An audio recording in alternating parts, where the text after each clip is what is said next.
குழந்தைகளே, நீங்களாம் எப்படி இருக்கீங்க? நல்லா இருக்கீங்களா? நான் இன்றைக்கி உங்களுக்கு கதை என்ன சொல்ல போகிறேன்னு தெரியுமா? ஒரு முயல்களும் தவளை பற்றியும் கதை. சரியா? கேட்டு ஹாப்பியாக இருங்க.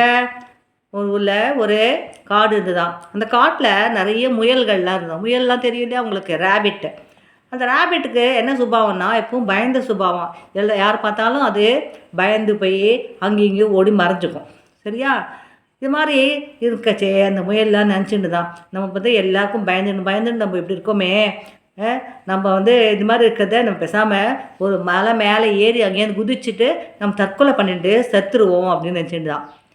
அப்படின்னு நினச்சிட்டு எல்லா முயலையும் கூப்பிட்டு ஒரு மீட்டிங் போட்டு எல்லாம் பண்ணித்தான் அந்த எல்லா முயலும் ஒன்றா சேர்ந்து ஒரு மலை மேலே போயிட்டு கீழே உள்ள ஒரு மடு மாதிரி இருந்துதான் அதில் குதித்து நம்ம இறந்துடலாம் அப்படின்னு சொல்லிட்டு நினச்சிட்டு தான். அது மாதிரி மேலே ஏறி போச்சு மேலேருந்து குதிக்கிறதுக்கு பார்க்கச்சே அந்த மடுவோட கரையில் வந்து நிறைய தவளையெல்லாம் இருந்துதான். இந்த முயல்கள் கூட்டத்தோட சத்தத்தை கேட்டோன்னே இந்த தவளையெல்லாம் என்ன பண்ணித்தான் பயந்துட்டு ஓடி போயிட்டான்.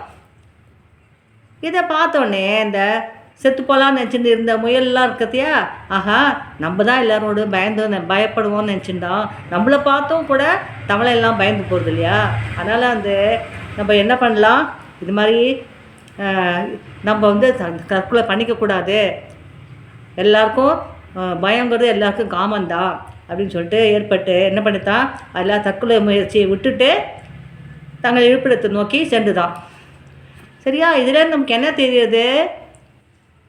நீதி, நம்ம யாருக்கும் பயப்படக்கூடாது, என்னவாக இருந்தாலும் நம்ம துணிந்து செயல்பட்டு வெற்றி அடையணும்.